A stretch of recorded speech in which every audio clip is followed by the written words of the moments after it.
EVM और VVPAT का verification का जो मसला है अभी सुप्रीम कोर्ट में चल रहा है। आज वापस सुप्रीम कोर्ट में इस मसले पर सुनवाई होगी। इससे पहले जानते हैं कि ईवीएम पहली बार कहाँ इस्तेमाल किया गया था भारत में, किस चुनाव में इस्तेमाल किया गया था, कब भारत में ईवीएम आई और इसकी वोटिंग प्रोसेस क्या है, पूरा हम समझेंगे इस वीडियो में। नमस्ते, मेरा नाम ब्रिज द्विवेदी है, आप देख रहे हैं India.com।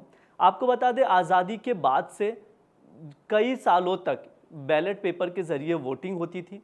बैलेट पेपर में वोटिंग कैसे होती वो भी मैं आपको बता दूं। जो कैंडिडेट वोट करने जाता है, कोई भी नागरिक भारत का वोट करने जब जाता है तो उसे बैलेट पेपर दिया जाता था। बैलेट पेपर पर जिसे उसे वोट करना होता था, जिस पार्टी को और कैंडिडेट को, वहाँ पर वो मुहर लगाता था और बैलेट पेपर बॉक्स में डाल देता था। उसके बाद उस बैलेट पेपर जो बॉक्स था खोला जाता, पेपर की गिनती होती थी और नतीजे घोषित किए जाते। हालांकि इसमें बहुत ज़्यादा समय लगता था और बैलेट पेपर के दौरान बूथ कैप्चरिंग बहुत ज़्यादा होती थी। तो सरकार ने फैसला किया कि इसमें कुछ बदलाव किया जाए जिससे चुनाव निष्पक्ष तरीके से हो सके। तो 1977 में भारत सरकार की एक कंपनी ने इसमें इनिशिएटिव लिया और उसके बाद 1977 के बाद 1979 में फिर से इसमें कुछ इनोवेटिव किए गए और 1 जुलाई 1980 में सरकार की ओर से ईवीएम पहली बार राजनीतिक पार्टियों को दिखाया गया।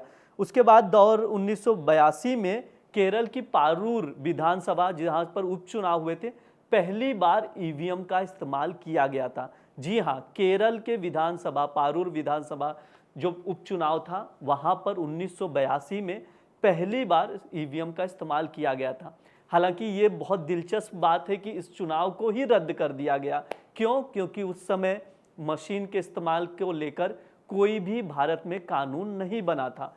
फिर 1951 का जो कानून है, रिप्रेजेंटेटिव ऑफ पीपल्स एक्ट, उसमें संशोधन किया गया 1989 में और ईवीएम के इस्तेमाल को, वोटिंग में ईवीएम के इस्तेमाल को जोड़ा गया। उसके बाद वोटिंग हुई मध्य प्रदेश, राजस्थान, दिल्ली विधानसभा में चुनाव में भी ईवीएम का इस्तेमाल किया गया। 2004 में जो लोकसभा चुनाव हुआ था, 543 सीटें थी, सभी सीटों पर ईवीएम का इस्तेमाल किया गया। उसके बाद से जितने भी चुनाव हुए 2004 के बाद से, विधानसभा हो या लोकसभा, सभी जगह ईवीएम मशीन का इस्तेमाल किया गया। इस तरह ईवीएम की पूरी जर्नी थी जो हमने इस वीडियो में बताई। इसी तरह के वीडियोस देखने के लिए आप India.com को सब्सक्राइब कीजिए। शुक्रिया।